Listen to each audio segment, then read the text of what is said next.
This episode of the unofficial Universal Orlando podcast is brought to you by Be Our Guest Destinations. They're a Universal Parks and Resorts vacation specialist and an authorized Disney vacation planner. They also book all cruise lines. If you're staying at a Disney property, Be Our Guest Destinations can even arrange Universal Studios tickets that include shuttle service. How awesome is that?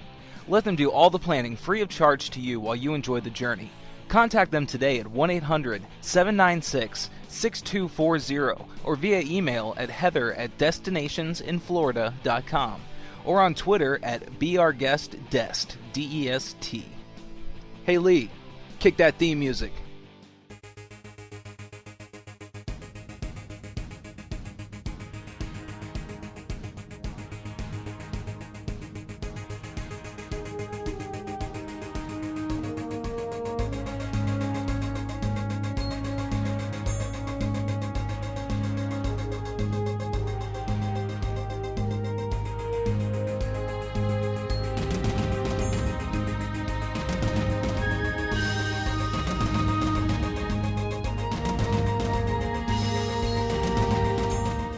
Greetings, Universal Orlando fans. It's time for the unofficial Universal Orlando podcast with your hosts, Lee, Tracy, and Darren. So grab your Gryffindor robe and wand. Let's see what magic is afoot at Universal Orlando.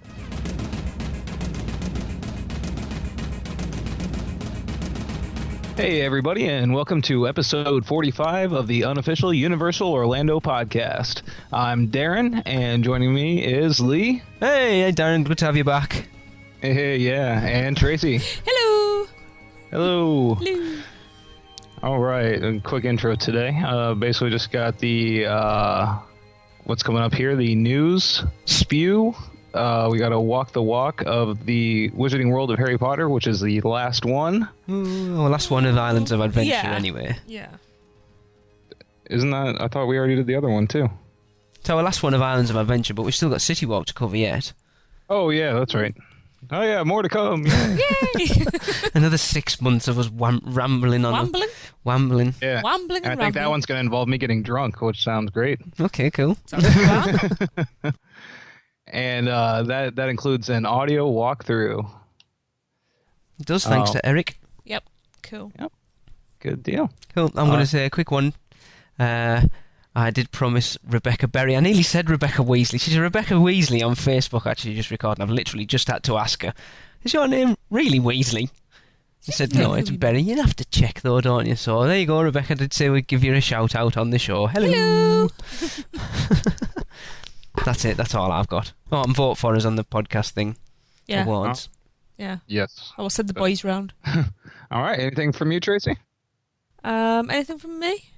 Newsletter has had its first test. We've had test emails we've had, going out, test haven't we? emails, yeah. And we've had replies from... Yeah, but I still haven't got anything to email to you yet, but I am working on a Christmas extravaganza. We know everything's working, yes, at least. Which is great. Yeah.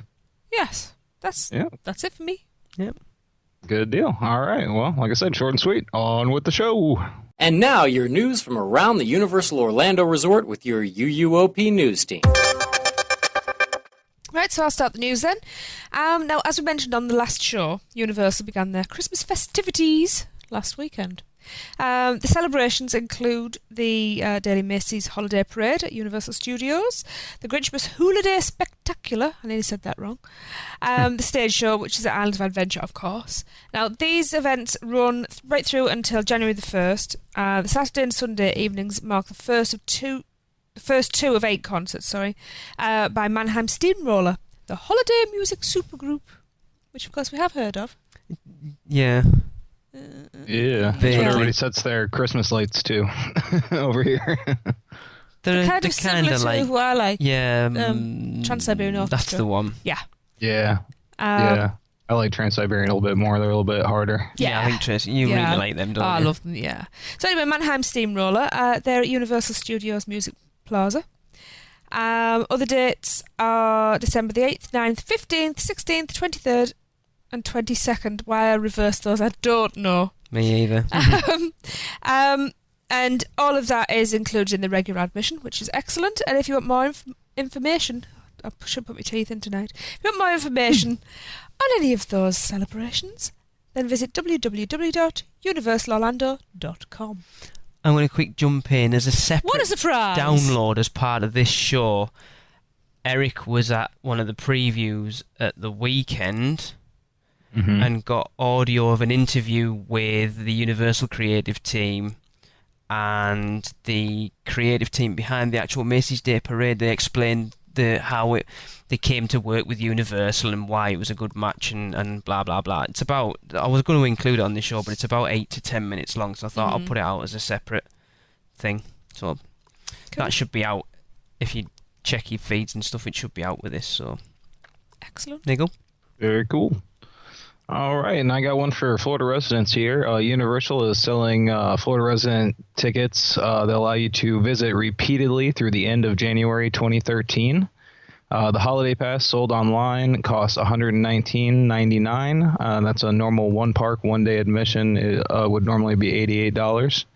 It comes with a few blackout dates. It's not valid December 26th through January 1st, and the deal requires a code from specially marked packages of Zephyr Hills water, which you can probably find online in a forum pretty soon.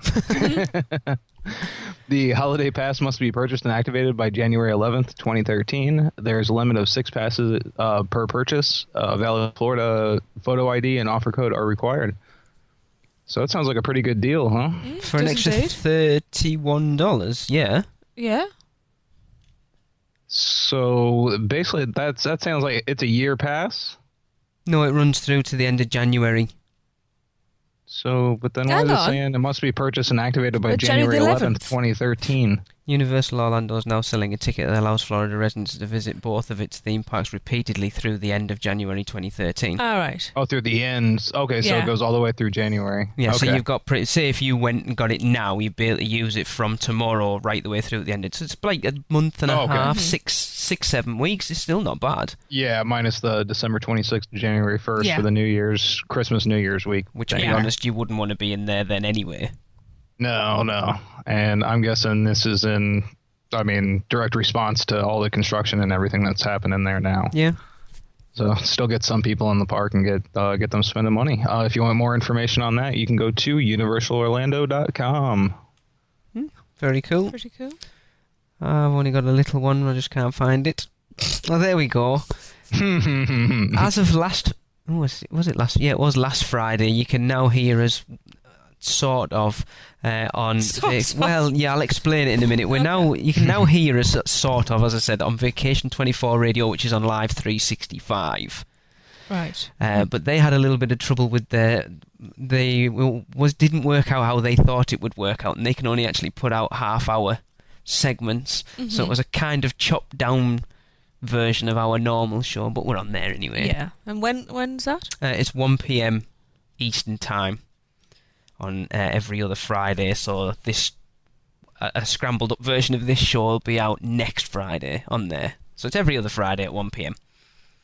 Right. For the time being. So that's, just let me get this right in my head, so this goes out this week and that goes out the week after. Yeah. So every week there's something. Oh, cool. Yeah. That works out quite well. And if you're on Spreaker as well, if you use Spreaker, you can hear the show pretty much the day after it comes out on Spreaker, on Lightning Radio as well. Because Peter doesn't check it and just puts it out, and when I haven't edited swears out, it probably goes, oops. Like happened the other week. Oh dear. So there you go. Ooh. All right. I got the next one here. Our Where in the Parks audio on the last show was from the horror makeup show. And congrats to Gregory, Ryan, Matt Clark, Mackenzie Ramey, and Andy DeGenova, who all guessed correctly. It's like the usual suspects, isn't it? Yeah, right? Me? Yes, you did. Fair enough, Thank you. And me. I want some glory too. It is the usual suspects, though, isn't it? Yeah, definitely. Gregory, Matt, Mackenzie, and Andy. Yeah. They're all in my gang. Yeah, and we're not going to play the full audio, as Lee mentioned on the last show, as we have some audio for you in the show already. Well, that's it, as you said, Darren. Sense. We've got the walkthrough, and then we've got the separate interview. I just thought it was too much. Overkill. But we'll put it out at some point. Yeah. Right, shall I wrap this one up then? Yeah? Unless I haven't got anything else. Yeah, no, I'm good. No. Pretty short news week, isn't it? Very short. Well, it's December, so that means It's time for Velvet Sessions. I'm going to say Yay! Darren normally says Velvet Sessions. Actually, I couldn't find Velvet Sessions. This Month in History. Of course. Of course. So, I'll rattle through this. Universal Studios was planned to open in December 1989, but it was pushed back and opened on May the 1st in 1990. There you go. In December of 2000, the annual Grinchmas event began in Islands of Adventure's Zeus Landing area. Which we will find out more next show, won't we? We will. I'm very excited about that. Can't think why. December 2002, Macy's Holiday Parade debuted at the park. Which of course, that's Universal Studios. Yes. Yes. And you'll find out more about that if you listen to the extra show as well. Uh-huh. I'm sure Lee's going to have a comment for this one as well. December the 13th, 2010, after 5 years, Triceratops Discovery Trail was reopened to the public for a limited time and has opened seasonally during peak times ever since. And I hope it continues to do so. Going on. I'd like to see it. Down there at the moment. Hey, Lee's comment. Yeah, I heard something about that. Yeah, I Right. didn't really take that much notice, but there was a few pictures of something going on around the trail down the entrance to it, so I'm not quite sure. I'll have to get Eric onto that and find out. Right. But something's going on with it. Intriguing. Mm. And finally, December 2011 was the 10th anniversary of Macy's Holiday Parade in Universal Studios. And that's it for this month in history. It was always going to be holiday, Christmas Of course it is. orientated, wasn't It it? is the best month of the year. I just worked it out. I was on the inaugural Macy's parade. That's when I participated in it. What, the first year? That's Yeah, really cool. 2002, you said, right? Yeah. Cool. Yeah, that was the year I turned 18. And because you brought the 10-year last year, so yeah. How awesome is that? That's pretty That's cool. really cool. Yeah, that's pretty cool. One of the first people to carry the toy soldier down the street. That's not a bad. I'd be quite pleased with that if that was me. That's cool. I'd be Yeah, proud definitely. of that moment. Cool. Trying to think if we've got. I haven't got anything else. No. Well, I'm all set over I here. can tell you plenty of news about what's going on at home, Mm. but, I've decorated my Christmas cake. I think Eric said when he was there at the weekend that they were actually lifting set pieces into the Transformers building. And someone else tweeted a post on Facebook the day that they were lifting Optimus Prime's head in there. Oh. So, there you go. Well, he's going to need it. Yeah. I didn't know there was one in there. That was Megatron, wasn't there? The big Megatron at the end of the Hollywood one. Anyway. Well, this is the Hollywood one. This no, is the I know, but Florida he said one. it's going to be exactly the same. Anyway. That's all I've got. So that's that. All right. Well, let's go on with the next thing that we're doing.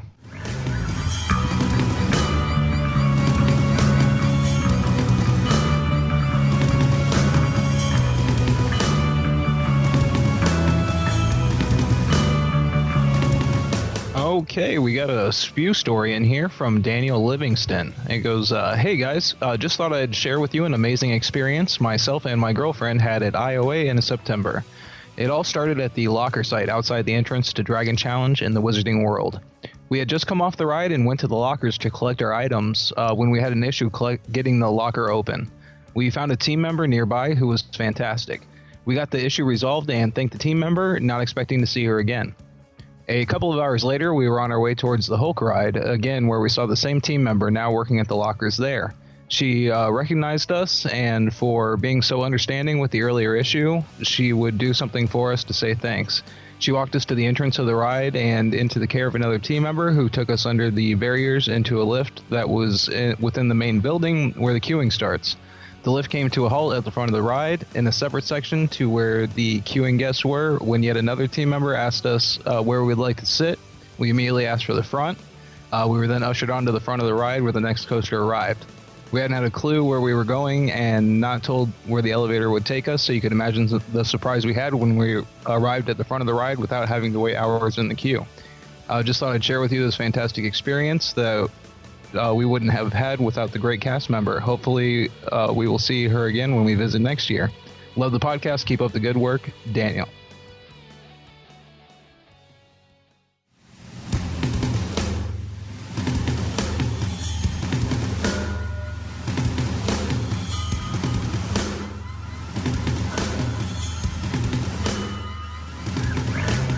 Hey there, has your day in the park gone from good to great thanks to the work of an excellent team member?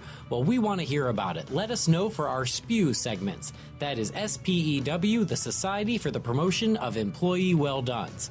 Or maybe you're a team member who's had a guest tell you what a great job you've done. We want to hear about that too.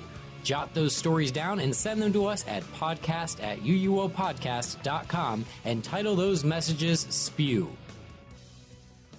Put on your theme parking shoes. It's time to walk the walk. So, Tracy, as Darren said at the beginning of this show, this is our last Walk the Walk of Islands of Adventure. Uh-huh. Now, everyone's probably wondering, why are they talking and where's Darren? Yeah. Well, as we haven't visited the Wizarding World of Harry Potter yet, No, we haven't. we didn't want to talk about it, A, because we don't know anything about it, Uh-huh. and B, because we don't want to know anything about it, really, until we experience it for ourselves. We want to have some things there that are going to be new to us, don't we? yes. So that's why Darren got himself a little guest A little guest. to help him with this Walk the Walk. Yeah. So, Tracy, we're not going to listen to this. No, So I'm not put your listening fingers to in your Alfred's ears, okay. and we'll pass you over to Darren and his guest. Right, Liz, la la la la la la la la la la la la la.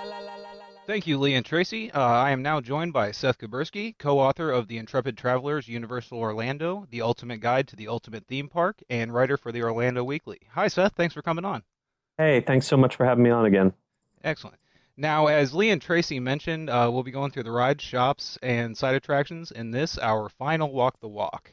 Let's go ahead and start with a little bit about the construction that's going on, a little bit of rumors that are surrounding Harry Potter. I'll throw that over to Seth for that one.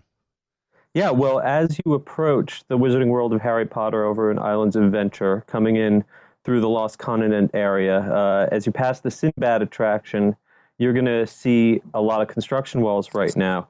And while Universal has refused to announce exactly what's going on, you're going to notice some posters on them that say, "Great things are on the way," in the distinctive Harry Potter font.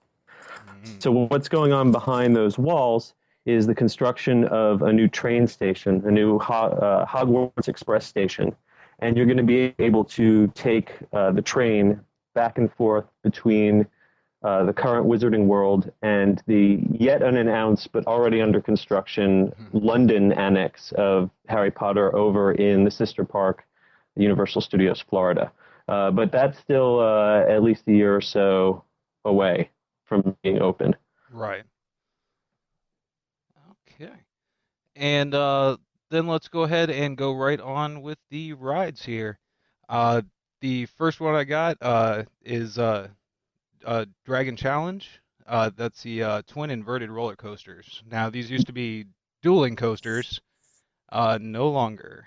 No longer, and it's a sad story. Yeah, Dragon Challenge started its life as dueling dragons back when Islands of Adventure opened, and this area was all the Lost Continent. It's still a great roller coaster. They're twin B&M suspended roller coasters, sort of the descendants of the Batman ride that you might see at any number of Six Flags around the country. Mm-hmm.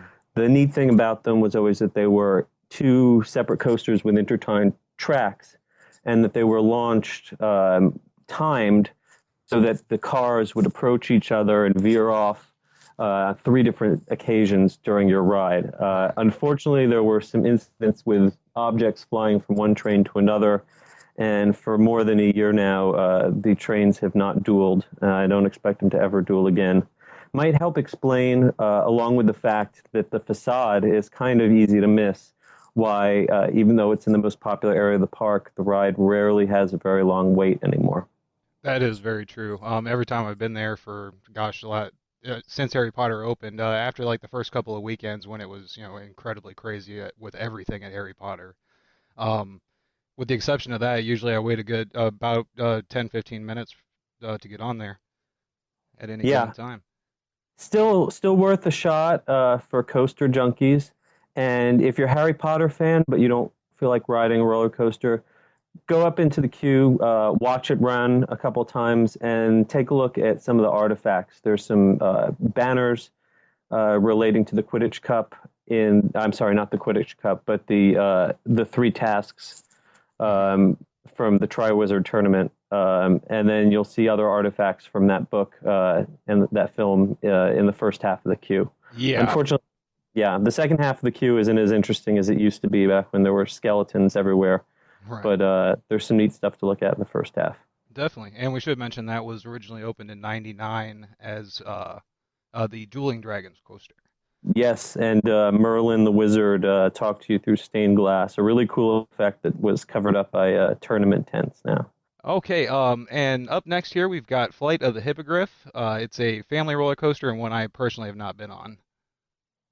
It's he started out life called the Flying Unicorn. It was one of the only rides added to Islands of Adventure after it first opened until Harry Potter came along. And there's not a lot to it. There's some cute theming in the queue involving Hagrid, the care of magical creatures teacher. You get to see the outside of his hut. You hear his voice. You don't actually get to go inside. Probably the best thing about the ride is the animatronic hippogriff that you are supposed to bow to at the beginning of the ride. Oh, nice. Very cool. Yeah, that's about it for that one there. Next one, of course. Well, actually, let's jump to really quick what we'll call an attraction. Certainly not a ride. Ollivander's Wand Shop. It's interesting that Ollivander's Wand Shop is probably the most popular ride, maybe behind the Forbidden Journey, but it doesn't appear on any map as an attraction. Ah, that I did not know. Yeah, so this is your opportunity to get a wand to choose you, just like happens to Harry Potter in the first film. Mm-hmm. And there's some really cute special effects for the one child, usually, out of the group of 20-something people in the room who gets picked out. It's a really neat experience. Certainly. Whether it's worth a 40-minute wait in the sun for a 5-minute show, that's up to you. Yeah, definitely. And it is usually the child, but I have seen on quite a few occasions a pretty attractive 20-something-year-old female get selected as well there. That can depend on who is doing the selecting. Yeah, definitely. We've got a friend of the show, Adrian Lepeltier, that is one of the proprietors of the Wand Shop. He's a great person. We just had him on a couple shows ago, and he was explaining to us a little bit about that and how his method for selecting the child in the room, looking for the one that's the most excited and gung ho about Harry Potter, and he kind of shunned off the people that didn't select kids in the area, that kind of thing. So it's rare. Yeah, Adrian is a fantastic performer and director. I worked for him when he was head of entertainment over at Universal. Oh, excellent. And it's always great to go in there and see him there all these years later. Certainly. And we should also, I also did want to mention, when you get selected for the wand, something parents should probably know about. If your kid is picked, just so you know, that wand's not free. You're gonna have to pay for it. You don't even get a discount, no. Even though the wand picked you. It's $30-something plus tax. Yeah. And but you try telling your kid no when the wand chose them. Exactly. So that's just something to keep in mind before you head in there. All right, and then now on to the, of course, the biggest attraction there, Harry Potter and the Forbidden Journey. Yeah, really. The best dark ride I think ever built, maybe next to Transformers, which is coming to Orlando real soon, and a real wonder of both technology and art. It helps to know the first few Harry Potter books or films before going in, but even if you've never seen any of them, you're going to be impressed by the level of detail. In the queue alone, you can spend 30 minutes just looking at that queue and being entertained by the special effects in there. Oh, definitely. I think you're right. I think you could actually spend 30 hours in there. I'd be a pretty safe bet. That depends on how big a Harry Potter fan you are. But between the talking portraits and the Mucin holograms, projections of Dumbledore and Harry Potter and the other characters that talk to you, it really, the queue alone is an attraction. Certainly. And then you get to the ride, which uses what's called a Kuko Robo Arm, which is basically a big industrial robot with a seat strapped on the end of it that can flip you pretty much any direction it wants to while moving along a track. And the mix of physical effects and scenes with video projections is really almost seamless. It's a really great achievement. Certainly. Yeah, this is definitely one of my favorite rides at Universal now. We always have a debate between this and Spider-Man. Constantly, Lee, of course, picking the Spider-Man side, and I'm picking the Harry Potter side. But I think it's just because he hasn't been on it yet. It's neck and neck, and when Transformers comes along, you're gonna have to throw that into the argument. Definitely. Hey, these are great arguments to have, though. Now, it should be noted when the ride first opened, it was really restrictive in terms of body size. People with larger torsos had a lot of trouble riding. Yeah. They've modified it somewhat. They have test seats on the outside. If you're a larger person, you still might have a little trouble fitting. So make sure you test that seat before you wait in the line. Certainly. Okay. And my best for that attraction is on certain days, there's something called the Castle Tour that's open. If you ask the first attendant you see after you enter the castle for the Castle Tour, and that's a private VIP queue that goes through about 80% of the same queue. It skips some of the boring stuff like the greenhouse outside. But you get to walk through with no wait. And then at the end of that queue, you can ask to transfer over to the single rider line. And between the two of those, if it's available, you can cut your wait in a third or more. Oh, excellent. Excellent. Yeah, and that is a great option for people that want to, just hang out in the queue and check out the different features like Seth talked about earlier. Basically, that's the only way to see everything unless you've got a very long queue, which happens as well. It does. It might not be available, especially when it's really busy. If you're in the standard queue and you want to stop and see something, don't be shy about standing off to the side and asking people to pass by you. Certainly. Make sure you don't block the line. Yeah, definitely. Okay, and that'll do it for the rides and attraction kind of thing over there at the Wizarding World. Let's go into a little bit of the background and facts about it, actually, because I kind of skipped over it there. It was originally announced on May 30th, 2007. And then, let's see here, May 28th, 2010, Universal began letting guests preview the area.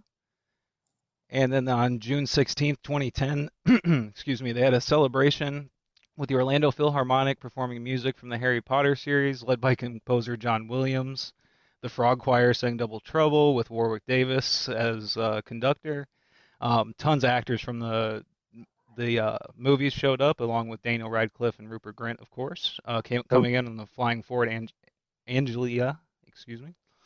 That was a very interesting night. I sat at a table at the Three Broomsticks between Warwick Davis and Joey Fatone from NSYNC and ate fish and chips. It was a surreal night. Definitely, that's quite an experience there. All right, and on June 18th, it was the official, the first group of guests into the Wizarding World of Harry Potter. You can see pictures of that online. It's great. All the little kids getting ushered in for the first time by Harry Potter. Just the looks on their faces staring at him is unbelievable. Yeah, now I will say those little kids were lucky because they were handpicked and got cut to the front of the line. The line stretched not just through the whole park, but out of the park, through City Walk, out to the parking garage. Never seen a mass of humanity like that in my entire life. Oh my gosh. Now, did everybody end up getting through, or were there just people sitting there in vain? They claimed that by the end of the day, everyone who was still there waiting and wanted to get inside got inside. But I'm sure a lot of people bailed before that happened. Oh, certainly. Okay, and now another interesting fact here. The Wizarding World of Harry Potter has been estimated to cost at least $265 million, and over 600 items have been created to be sold in the Wizarding World based on products from the Harry Potter series. And we'll get into a little bit of that here with, let's go ahead and go with the shops here. Sure. People say that the shops are as much of an attraction as the rides themselves, and the per capita spending has been through the roof. If you look at Universal's annual report since it opened, their sales and merchandise have gone unprecedented for the industry. Oh yeah, definitely. They get me every time I go. I got something Harry Potter every time I leave there. Especially on a per square foot basis, because those shops were intentionally designed to be claustrophobically small, just like they are in the films. But boy, on a busy day, when it's elbow to elbow in there and they have a queue line just to get in the shop, you can't wait until they open the expansion with some more retail. Certainly. And another interesting thing about that too is that I don't know if this is a feature or something they intended to do. The doors, you actually have to open and close them. Yeah, is it a bug or a feature? Right. Well, it's more authentic than the automatic doors that Disney uses on a lot of their shops. And authenticity was the name of the game when they were designing this place to please J.K. Rowling, because anything that wasn't up to her specs got changed. Sure. Yeah, and that's one of my like my favorite pastimes at Universal is to sit outside one of those shops and watch somebody walk in, and then about 5 seconds later poke their head back out and close the door behind them because they didn't realize it didn't shut behind them. All the time. So let's go ahead and start with the first one. That's Dervish and Banges. They sell Quidditch equipment, Triwizard apparel, Spectre specs, and Remembrals. Yeah, the big attraction here is if you go in and look up, you'll see the Quidditch brooms floating, tethered to the banister, floating from the ceiling. That's kind of fun. And there's also, in a cage, a book of monsters that comes to life and growls at you every few minutes. Oh, yeah, that's very cool. This is probably the best place to get robes, scarves in the house colors, and other Quidditch-related toys. Yeah, this would be, this has the more, like, higher-end items on the Harry Potter spectrum, I'd say, right? Yeah, you can get a plastic Quidditch broom for $20-$30, but you can also buy a high-end movie-quality reproduction for several $100s. Okay. All right, and one of my favorite stores there, Flitch's Emporium of Confiscated Goods. And they sell Ministry of Magic and magical creatures merchandise, omninoculars, and even remote control golden snitches. This is the inevitable ride, gift shop at the end of the ride that you must exit through if you go on the Harry Potter and the Forbidden Journey attraction. One of the neat things that they sell here is Marauders maps, and you see one on display rigged up with a little projector to display little footprints walking across it. That doesn't actually happen on the one that you can buy and take home, but it is in a nice glass frame. Certainly. Then going on to Honeydukes, a recreation of the Hogmseade sweet shop, selling notable treats such as chocolate frogs and Bertie Bott's every flavor beans. They really are every flavor, including the disgusting ones. Yeah, definitely. I tried those for the first time on my first visit to Harry Potter, and I don't know why, but I keep buying them. And I'm like, oh, this is disgusting. Oh, I need another one. Right. Yeah. I also do not recommend the treacle fudge. It is so cloyingly sweet. It's probably one of the most nauseating things I've ever had. But the cauldron cakes are fantastic, and if you hit them at the right time of the week, they're about to make a new batch. You can get them for half off. Nice. And which is nothing to scoff at anywhere in the Harry Potter stores because everything is insane. Everything is priced as a premium. Absolutely. Yeah, the chocolate frog, your solid, good quarter pound of chocolate there. What was it, $7? No, $14. That's right. Yeah, the chocolate frog is really mostly memorable for the holographic card that comes in it because it's a fairly low quality chocolate, if you ask me. Yeah, definitely.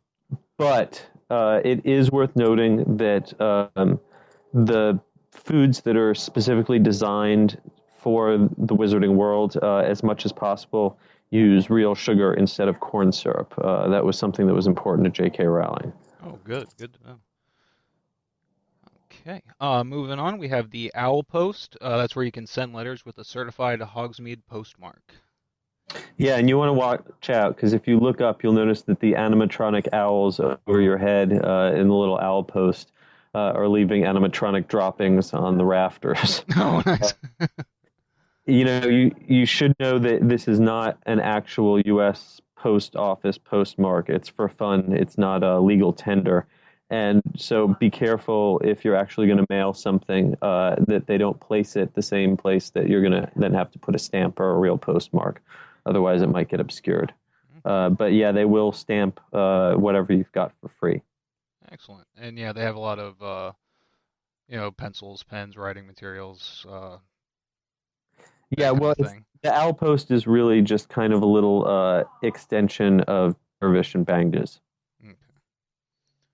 And then up next, we've got Zonko's Joke Shop. This one I think is really cool. It reminds me of, we used to have a Ben Franklin dollar store up in Illinois where I lived.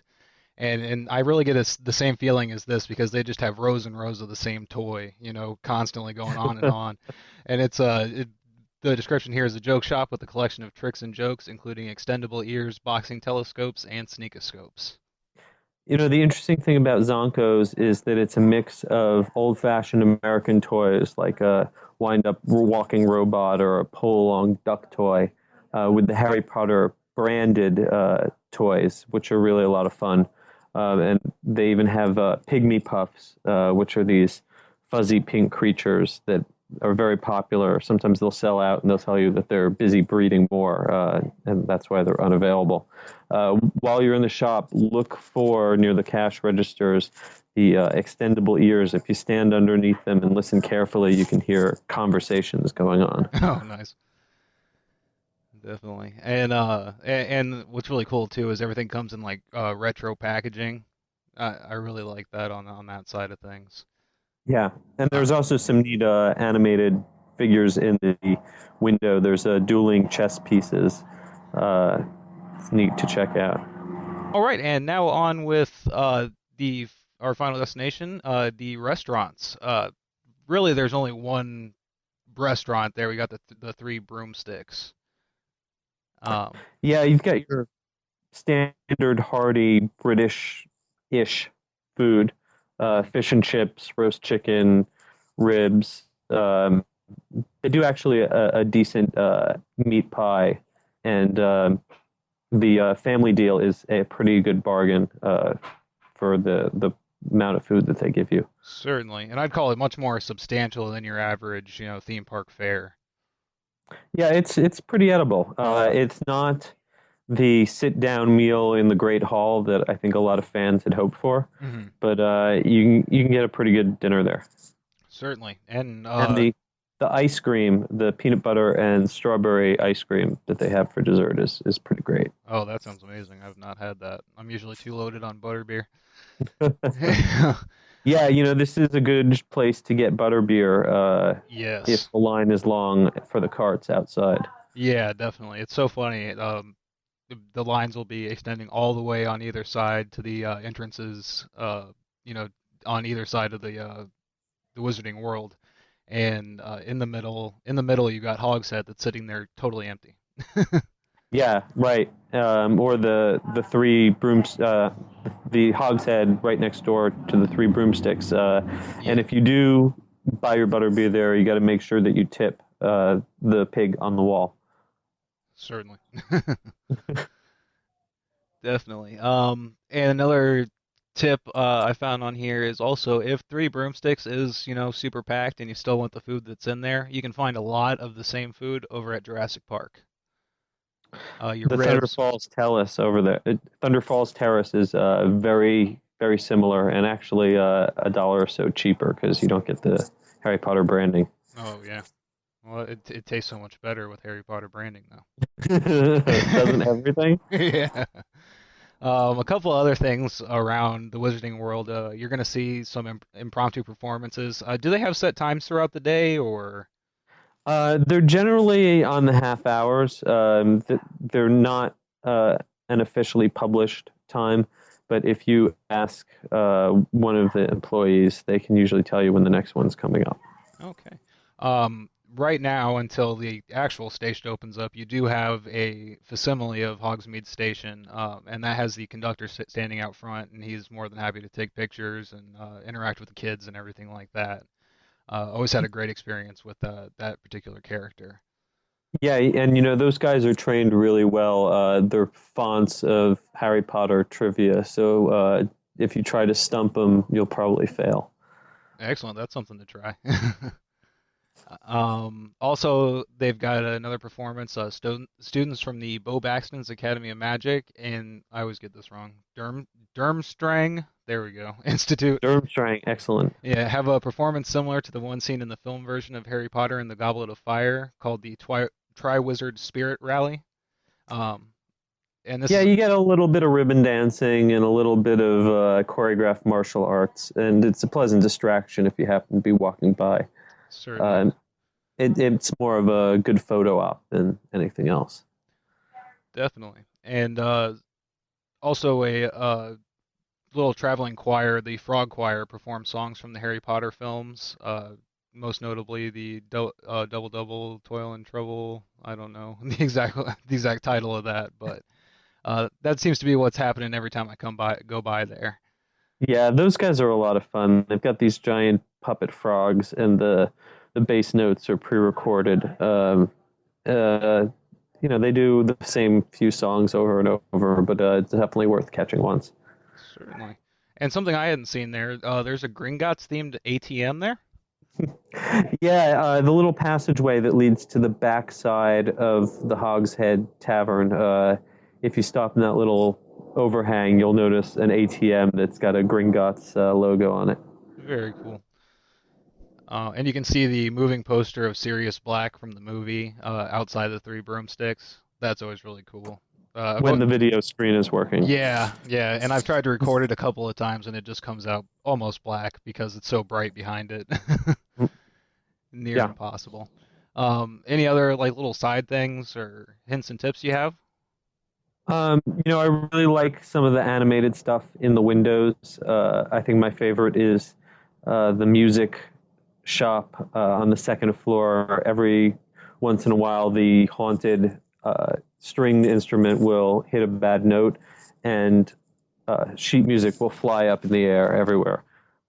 There's lots of little moments like that scattered all through the windows. Also, I know a lot of people are going to rush there first thing in the morning, but you're better off going there at night, especially after sunset when they light everything up. It's really beautiful, and the crowds are a lot lighter in the last hour before the park closes. Definitely. Okay, well, that will do it for our final Walk the Walk. Thank you so much again for joining me, Seth. It's been a pleasure. My pleasure. This was great. All right. Anything you'd like to plug coming up, or?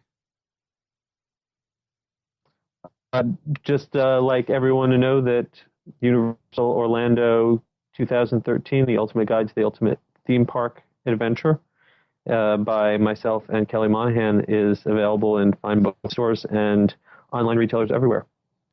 Excellent. Yeah, definitely check that out. A lot of good information in there. Thank you again, and let's go ahead and go on with the show. This is an audio walkthrough of the Wizarding World of Harry Potter, going from Jurassic Park to the Lost Continent. We're going to be going up by the Forbidden Journey and the Flying Hippogriff, through that dead end, and then back down through the rest of the land.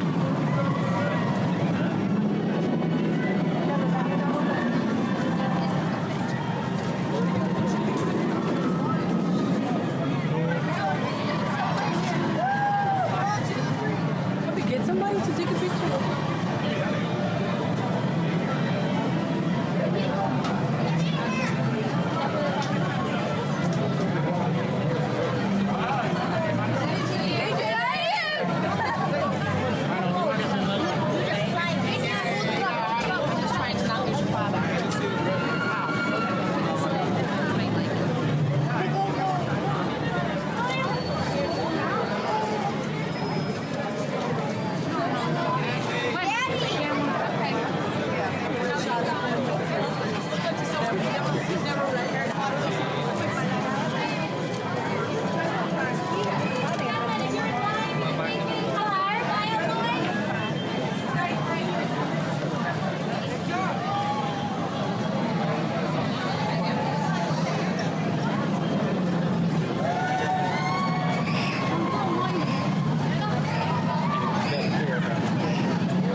Concludes our audio walkthrough of the Wizarding World of Harry Potter.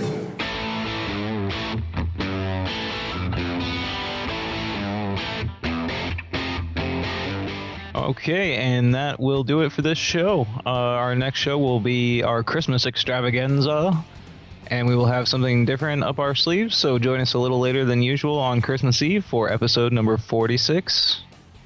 Yeah. And it's good night, Internet, from me. It's goodbye from me. I still haven't got a witty outro. Our outros are getting shorter and shorter. They are. Bye, everyone. TTFN from me. That just about does it for the unofficial Universal Orlando podcast. Thanks for listening. Don't forget you can follow the entire crew on Twitter. You can follow Lee at UUO Podcast, Tracy at UUOP Tracy, that's TRACEY, and Darren at UUOP Darren. You can like our Facebook page at facebook.com/unofficial Universal Podcast. Subscribe to the RSS feed at unofficialuniversalorlando.podbean.com. And don't forget to find us on iTunes and leave us a review.